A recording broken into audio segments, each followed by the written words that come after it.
Hi, so this is Claire at Kanen Coffee. We've done a tune-up on this Rancillio Silvia. We had to go up inside here, just take this out for a moment just to see. So we took off this and swapped it out, and we've also taken off one of the main gaskets and swapped that because that was very worn. Gave it a really good scrub and a clean up in here. It was very dirty, and now it's all clean and new and good to go. So I'm just going to run a shot.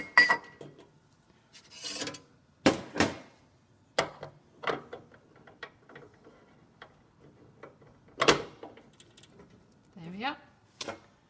Run it in place, and let's turn on the power.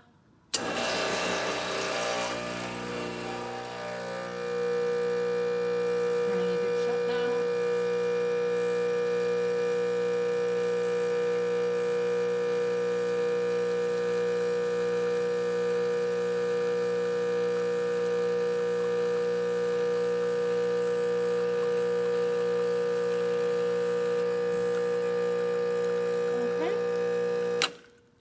Happy with that? That sounds good. I'm just going to show that the wand is working. So here's the hot water out of the wand. So